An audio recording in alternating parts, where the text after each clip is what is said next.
Hello, good morning, good afternoon, or good evening, depending on where you are in the world and when you're watching this video. Welcome to this presentation hosted by PJR, Perry Johnson Registrants, and this is all about the top 10 mistakes when implementing 27001. So hopefully you're in the right place. You've come to the right webinar. We're going to get started in just a moment. We'll give people time to finish the previous meeting, to come to this meeting. We'll get into some housekeeping and get into the presentation proper. I will say this in a second or two, but it's always worth repeating. If you do have any questions, please do ask. It'll make the presentation, the session, much more interesting for you, and also makes it interesting for me, because who knows what questions you might have. And it also makes it much more relevant for you as well. So we are going to get started in a moment. As I said, it's always worth just allowing people to join, get themselves set up. Hopefully you've got a cup of tea or a coffee or a drink of some kind, that you're sitting back ready for this presentation. And we're going to be talking about the top 10 mistakes when implementing 27001. So we will get started now. I think it's important to begin on time, because your time is precious and valuable, and I don't want to waste it by you just having to listen to me fill in time as we wait. So welcome again. Good afternoon, good morning, good evening, wherever you are. First of all, a little bit of housekeeping. What I'd just like to say, first of all, is all attendees are muted. If you have any questions, please do ask. You have the facility on screen to ask any questions, and I will address those at the end. Slides are being recorded and will be available at the PJR website, or you can reach out to pjr.com with any additional inquiries. I am going to say to you that I'll introduce who I am in a second, but it is important for you to, you've decided to be on this presentation. It's important for you to engage with this presentation to get the most out of it.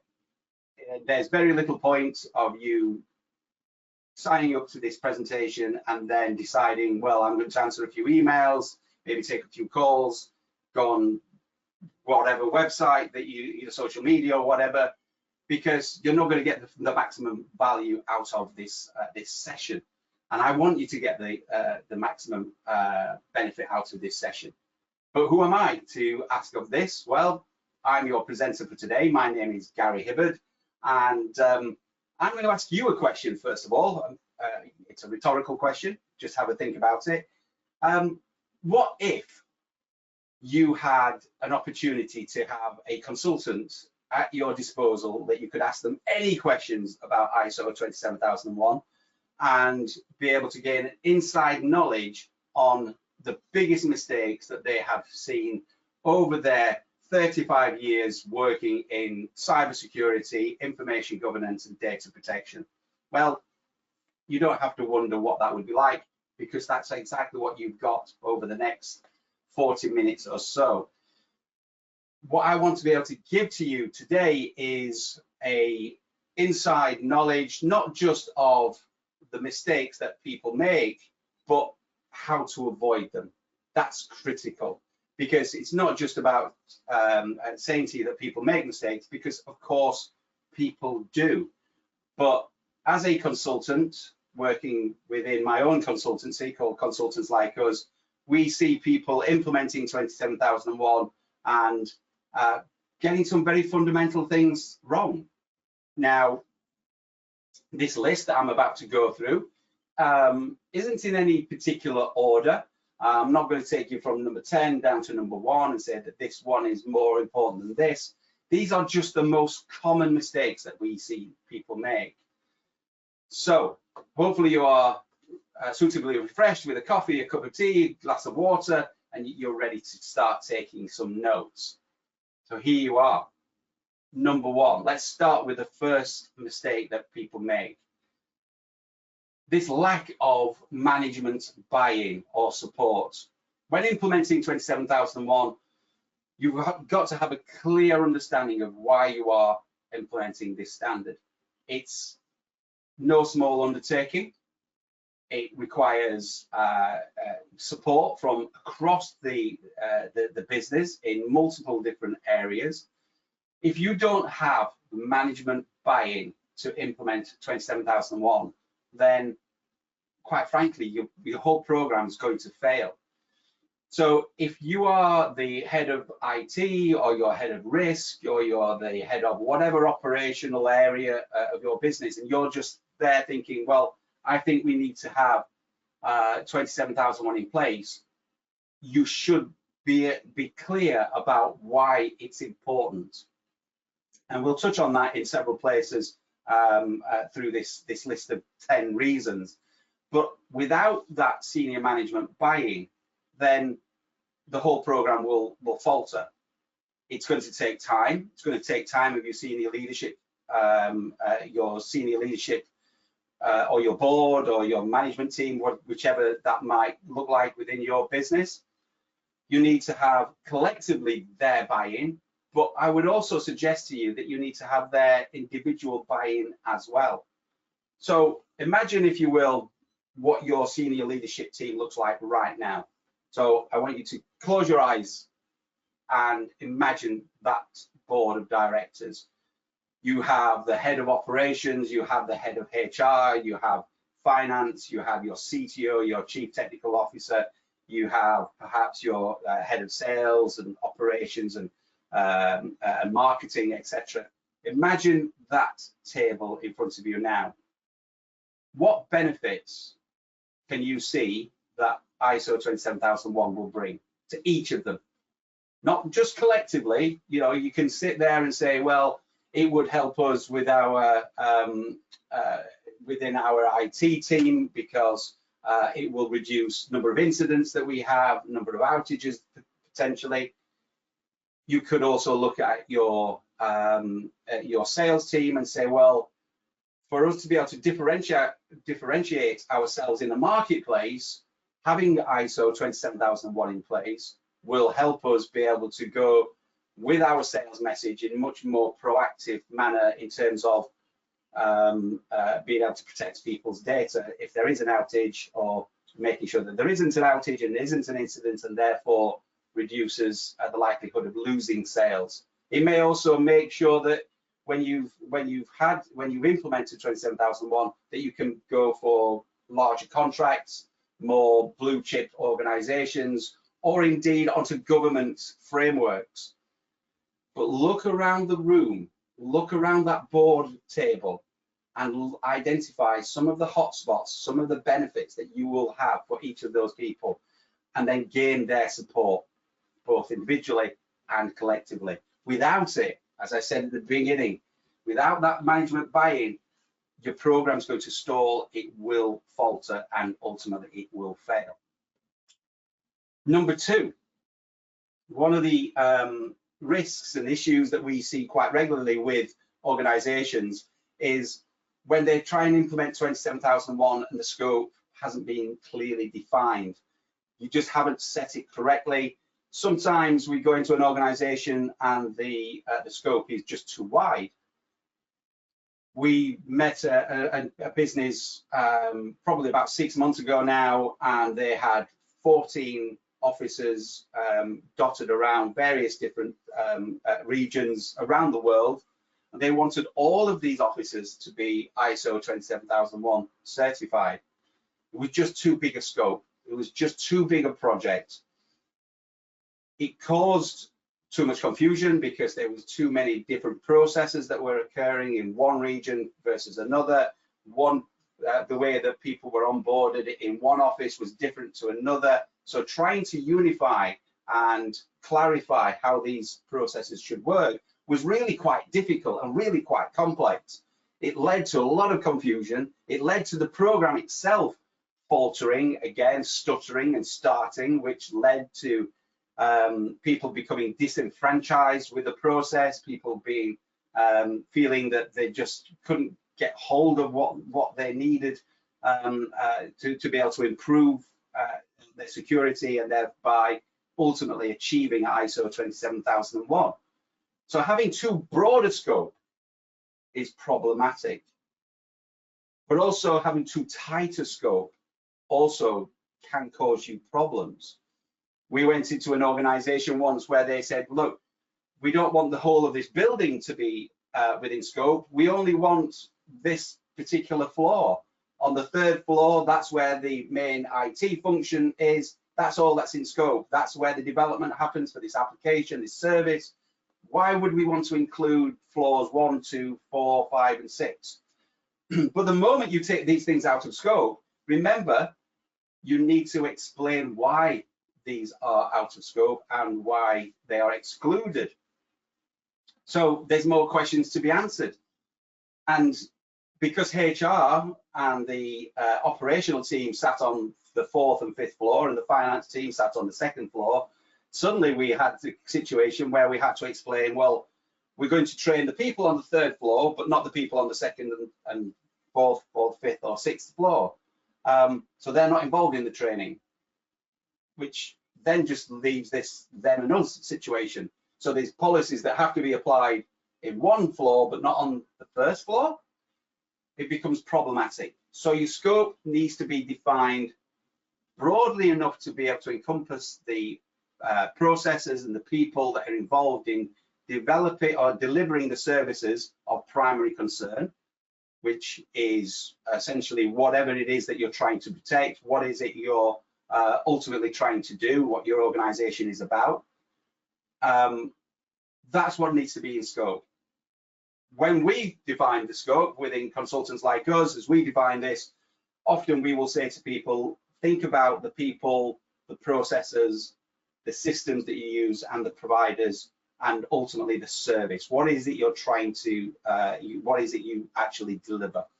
What value do you deliver? So being really clear about that scope, because the scope again is the thing that's going to be on your certificate when you're ultimately certified. Having a clear scope as well, or not having a clear scope as well, can lead problems or lead to problems that we see within the risk assessment process. And this is the 3rd issue that we often see that people have when they're implementing ISO 27001. You have to remember that ISO 27001 is a risk-based management system. And risk management is a discipline all of its own. There are risk managers, there are risk professions. There are, if you Google risk or if you go to onto Amazon and you type in risk management, you'll get a plethora, thousands of books, all specifically talking about risk management. Type in cybersecurity risk management and you'll get equally thousands of books all related to this topic.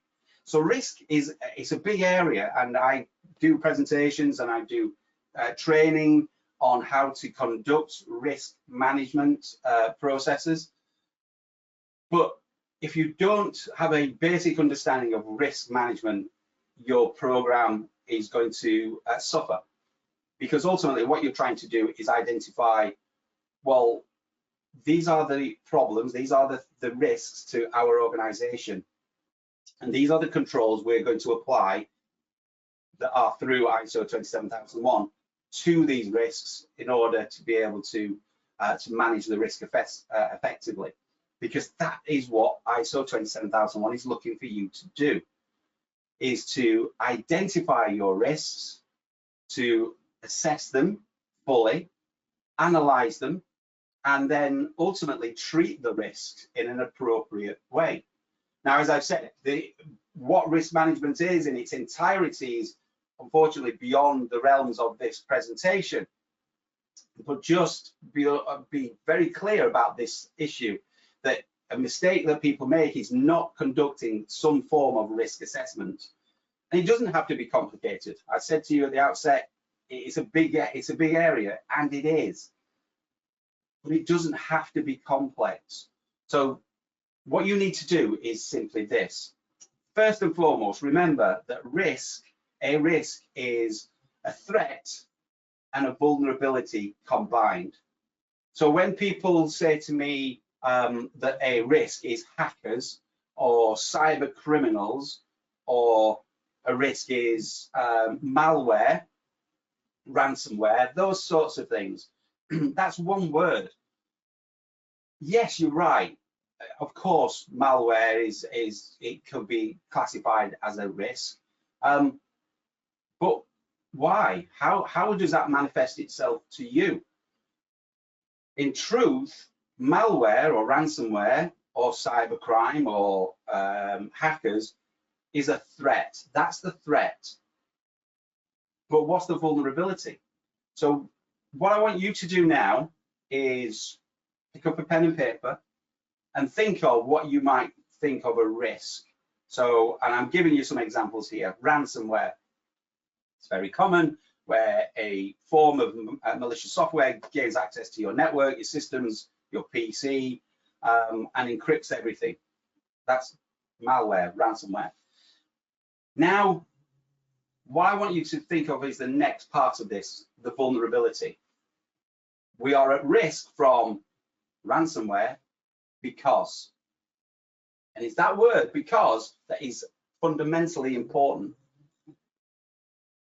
Because we don't train our staff, because we don't have technical controls in place, because we allow USB drives to be plugged into our devices and anyone can upload anything, because we don't control suppliers when they log into our networks and our systems. What is it? What is the risk? It will be particular and specific to you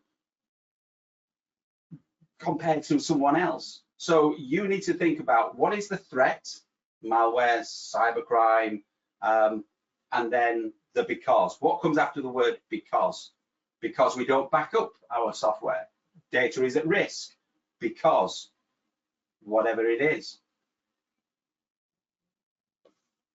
When you're thinking about doing this risk assessment, my suggestion, my advice, and for the people who do this well, they do it in 2 stages. One, they will do it as a risk workshop. They will again engage with each of the functions that I mentioned previously. They will bring in HR, the finance team, the operations team, the sales team, the CTO, of course, the head of risk, head of compliance, and they will bring them into a room and run a risk workshop. Excuse me. And that risk workshop will focus on a number of areas, which I'll come on to in a second. But collectively, you will look to identify the risks in your organization. That's one approach, that's one methodology that I use. And do not underestimate the amount of time that requires. It does take around about, you must allow around 2 to maybe even 3 hours to do this. So going back to the first mistake that people make about this lack of buy-in, now you know why it's so important to have the buy-in of senior management within your organization. Because without it, when you ask them to spend 2 or 3 hours in a room talking about risk, unless they're engaged, unless they're bought into this process, you're going to find it difficult. So that's one way of doing it, having these risk workshops. The other way, of course, is to engage with each of those individuals individually. So set up a separate meeting with them and ask them one very simple question. What is your objective this year? What are you trying to achieve? So the head of technology, your chief technology officer, will have a set of objectives in their mind. The head of sales will have a different set of objectives. The head of finance will have a set of objectives. So ask them, what are they trying to achieve this year? And then ask them, what would prevent you from achieving those objectives? Now, you've not mentioned the word risk here. All you've said is, what are you trying to achieve? and what would prevent you from achieving that. And in doing that, having that conversation and in doing it in that way, you will actually get from them what they perceive as the risks to their area or to their particular function. So it might be to increase sales. So the salesperson or the marketing person might say, well, my objective is to increase sales by 30%. Okay, so what's going to prevent you from doing that? Well, if I can't hire the right salespeople, okay, we've got some really good salespeople, but we keep losing them. Why are we losing them? Well, we lose them to our competitors because we're not competitive enough. We're not paying them the right money. Okay, so attrition is a problem. So that's a risk. We lose good people. What about your technology officer, your CTO? Their objective might be to ensure that the systems have a 99.999% uptime. Okay, what prevents us from that? A lack of investment in our technology or the use of AI. Okay, are there any issues? What will stop you from doing that? We don't understand AI. We don't have a policy on how it could be implemented. Okay, these are the risks that you need to identify. So your risk assessment process is vitally important. As I've said to you at the outset, it's about identifying those risks, analyzing them, identifying the controls that you have in place, and then treating them. And that risk treatment process can look like many different things. You can either decide to mitigate a particular risk, accept that risk, transfer that risk, or prevent or stop doing the thing that is causing that risk. So there's many different approaches to it. But mistake number 3 is very simple. If people don't complete a risk assessment, then you are going to find yourself again, your scope's going to be too wide. You're going to find yourselves in problems when it comes to the certification process. And I mentioned earlier about getting everyone into a room and thinking about risks in a collective way.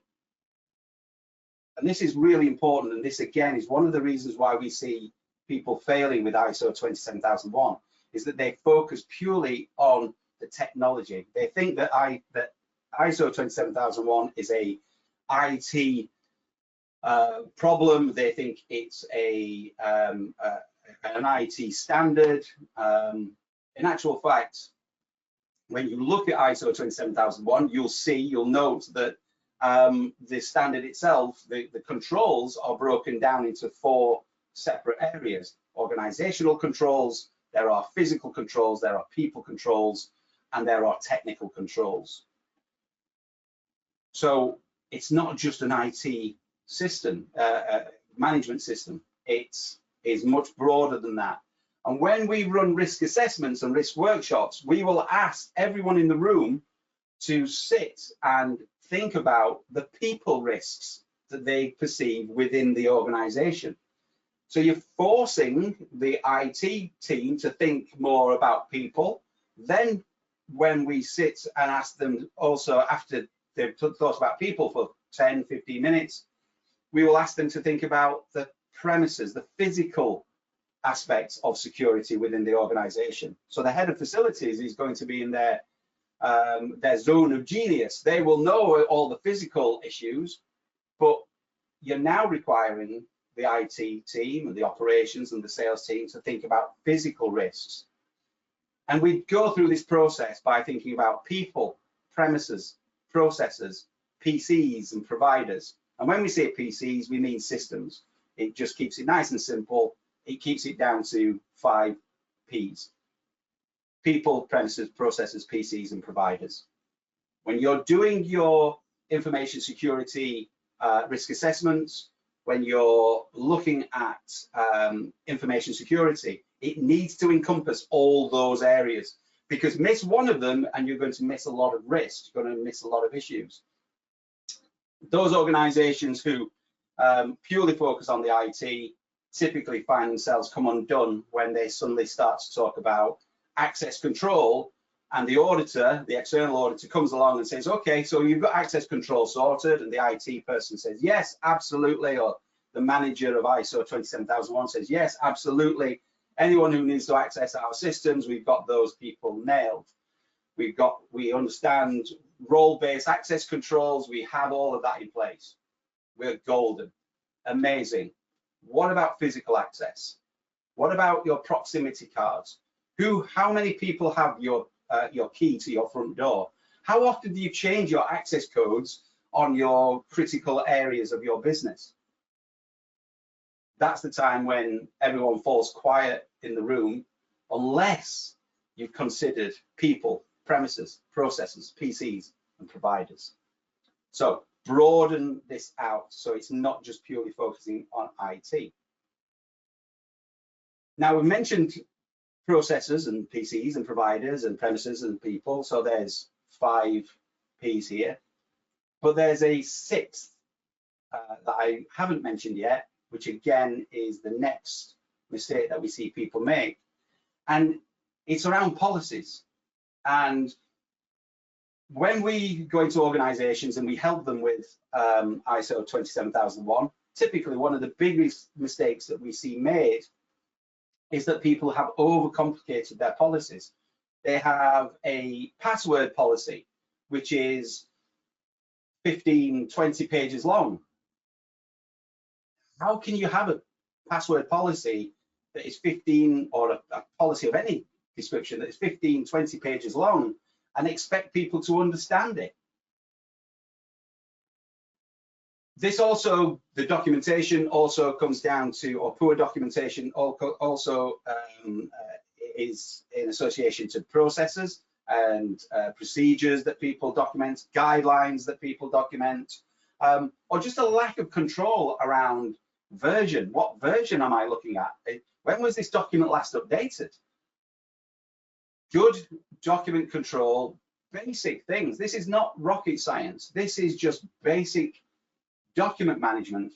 Have an author, an owner to the document. Who signed it off? When was this document signed off? When was it last reviewed? When is it going to be reviewed again in the future?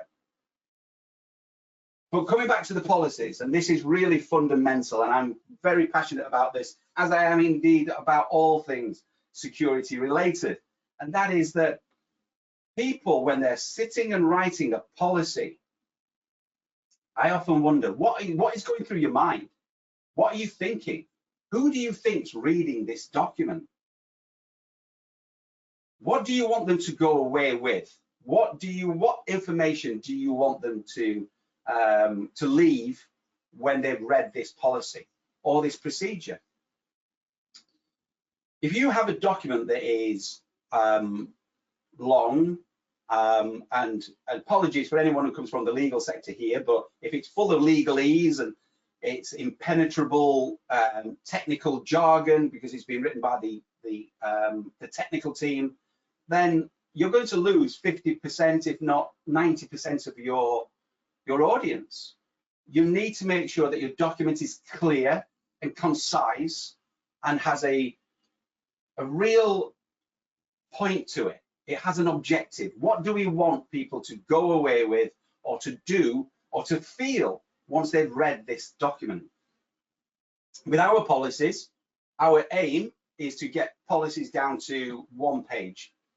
That is 1 page or less for each of the critical policies that are required, whether that be for ISO 27001 or just indeed within the organization. Poor documentation is a fundamental mistake.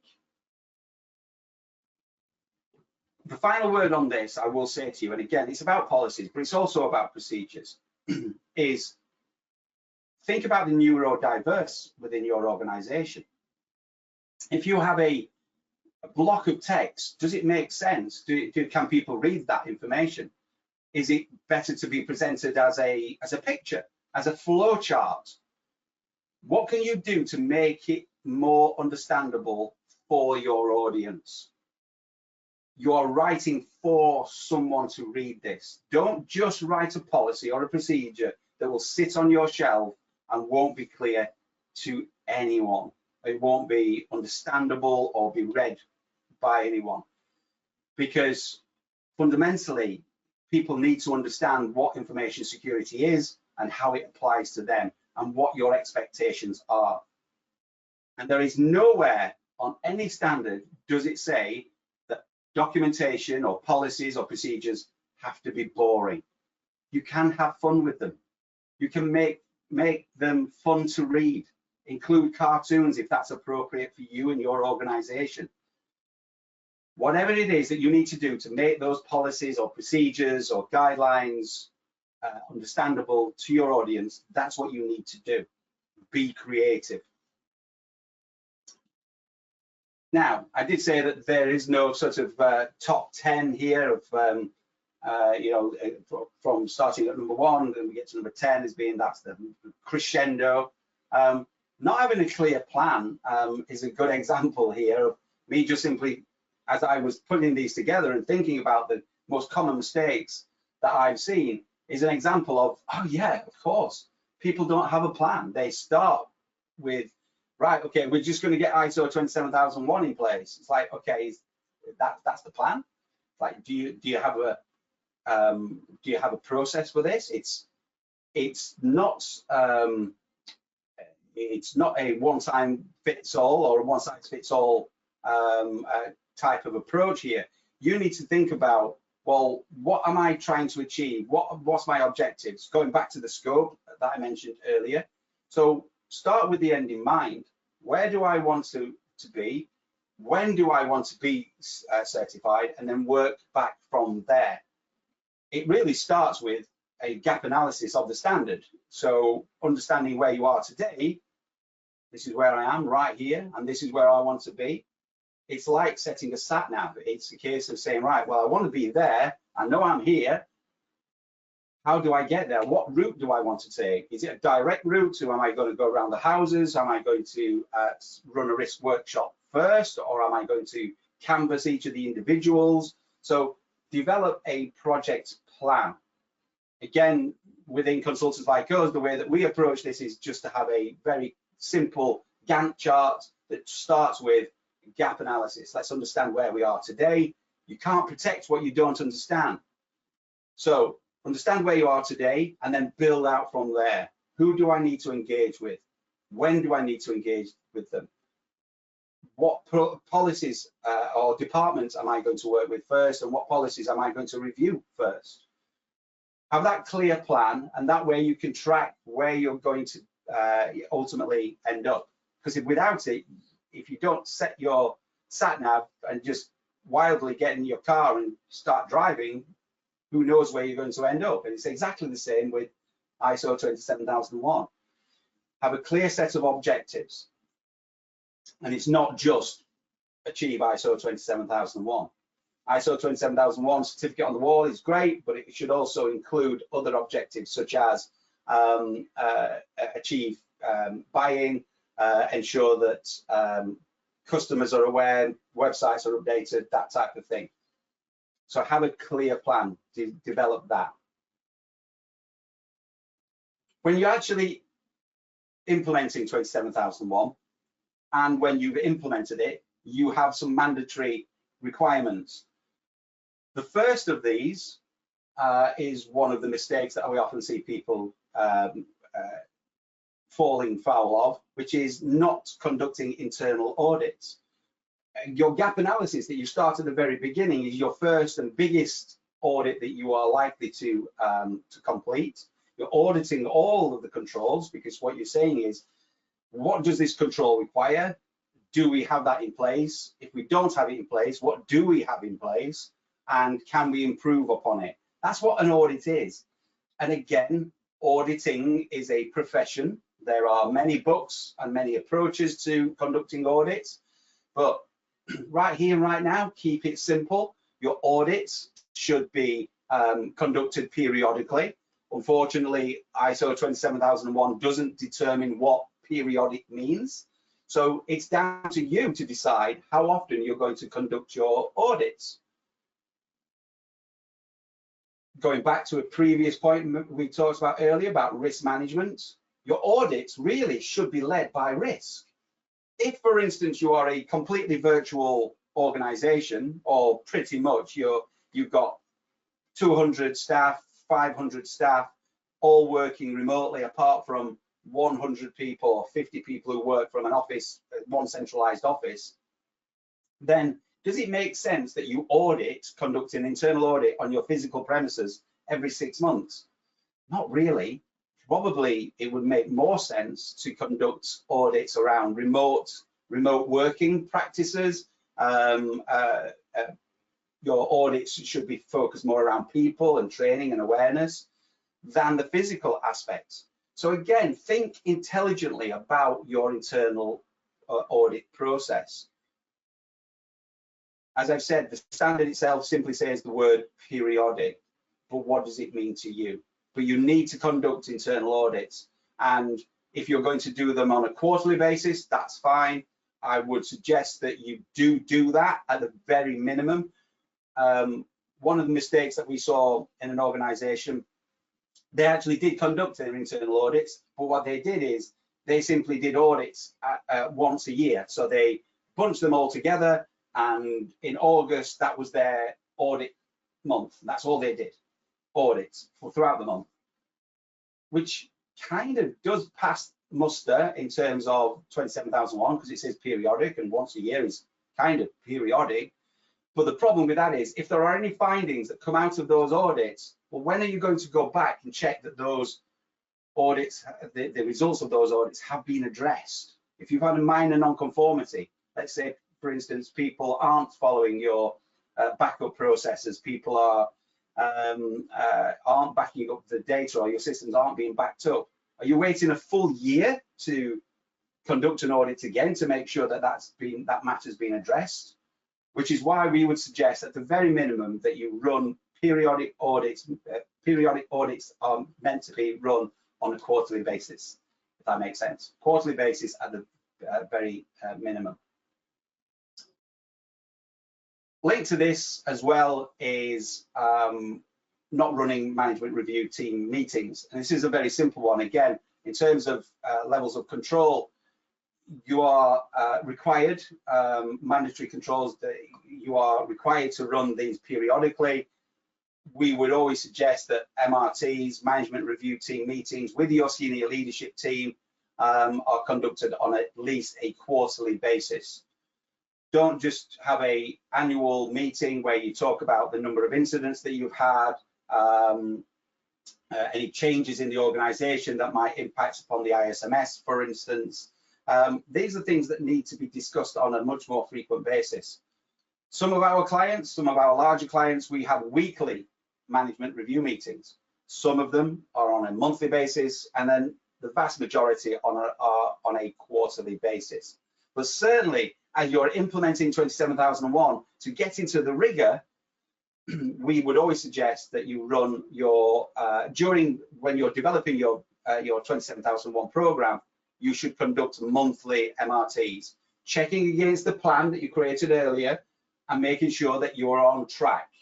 Again, you know, when we talked about the plan earlier, and I talked about you get in your car and you put in the address that you're going to, you don't just simply then not follow your sat nav. You don't just sit there and say, well, I put the address in, I kind of know where I'm headed.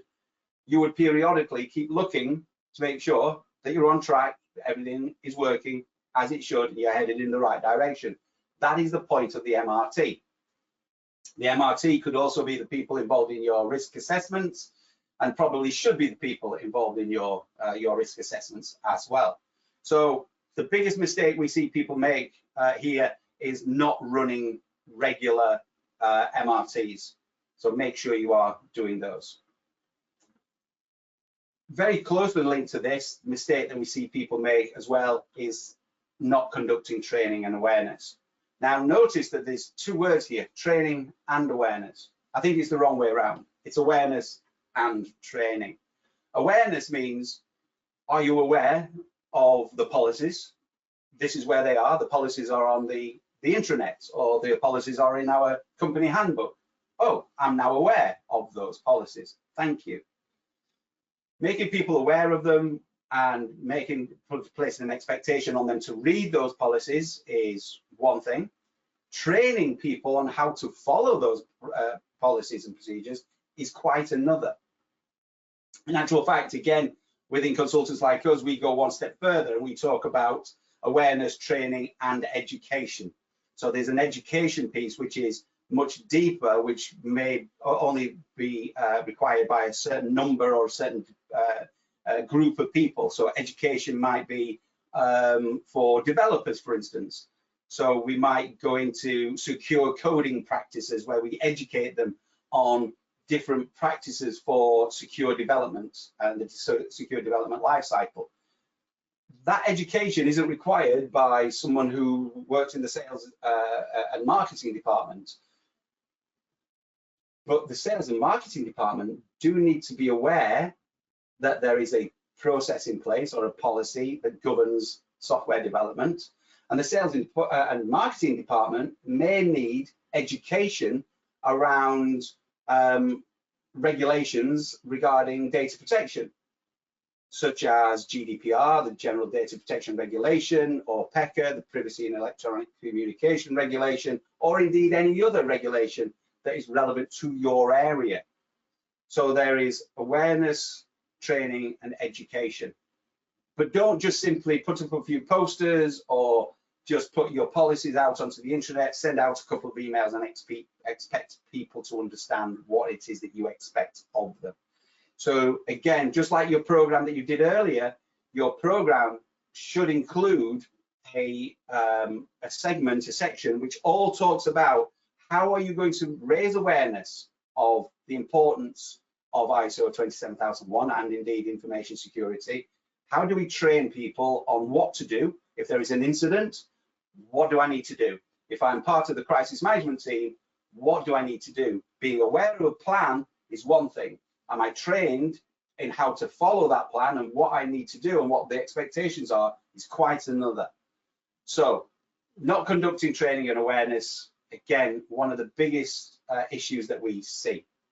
And finally, as I've said, this is not building to a crescendo, but number 10, the mistake that I often see organizations fall into is thinking the cert is the end of the story. I said earlier, you put your address into your sat nav and you drive along and you keep checking and you train your drivers and everyone's aware of where you're going and why you're going there, which is great. But once you arrive there, that's not the end of the story. Certainly for ISO 27001, what you need to recognize here is that information security is an enduring program. It's something that is always ever evolving. Again, to mix metaphors and analogies and such, but think for a second about health and welfare and well-being. It's not about just being healthy, because if I could say today I'm being healthy, I am healthy, I've followed a training program, I've run a marathon and I am now healthy. Well, the day after, I could go and eat pizza and just not train ever again and throw my trainers in the bin and leave it a whole year. Is that being healthy? Is that being secure? It's an enduring program. And again, to mix metaphors and analogies going back to driving, if you are a driver, you'll know yourselves that having a driving license, once you've received your driving license, you've learned how to drive, you've followed an instructor, you've got your driving license. But the first time you drive on your own, every single day you learn something new. You improve your skills as a driver. In fact, in the UK, and certainly it was said to me many times, is the day you get your license is when you learn to drive. So it's about an enduring, ongoing process. So there you are. There's the 10 mistakes that we see people make. Here's your little crib sheet of the top 5 things that I would suggest that you must do now as a result of watching this this presentation. Go and secure top management support. Conduct a thorough risk assessment. Develop and implement good risk treatment plans as a result of your risk assessment. Go and take a look at your documentation. Have a look at your policies and ask yourself, how easy are they to read? And if you're not sure, give them to someone outside of your organization, a trusted person. You know, your mom, your dad, your children, your grandma, whoever, and just say to them, does this make sense to you? Can you understand what we're trying to do here? We call that the mom test, because I've got a mom and that's what we do. We give her the policies and say, do they make sense? But make sure that they have that version control. Make sure that you have good document processes in place. And finally, implement regular training and awareness, or awareness and training, as I prefer. If you do that and you keep it simple, then you can't fail. And this is one of the things I'm really adamant about, is just don't overcomplicate this. There is a lot to ISO 27001, and I've gone through the top 10 mistakes. I could have carried on and given you the top 20 mistakes that we see people make. But if there's one thing that's going to guarantee that you will succeed, is that you take a step back and you think about what it is you're trying to achieve, which is ultimately to make your organization more secure. And it's not about just getting that certificate on your wall and thinking, that's it, we're done. It's about continual improvement. In fact, within ISO 27001 itself, it states that you should have a commitment to continual improvement. And that's what it's all about. So I hope that has been useful for you. If you do have any questions, I'm not sure if there are. I will quickly take a look now. I will happily take a few questions if there are any that you'd like to put into the chat. Otherwise, I will thank you for your time. It doesn't appear to be at the moment. Excuse me. So my contact details are there. If you do have any questions that you would like to ask me about ISO 27001, or any of the mistakes that you saw me relay, any of the information that we've provided here, please do reach out to me. I'm available on LinkedIn. There is my email address. I would just like to, again, thank PJR for hosting this event. Thank you for your time. It's very much appreciated, and I hope that has been of value. Thank you, much appreciated. If you'd like to reach out to me, feel free. But thank you very much for your time. All the very best.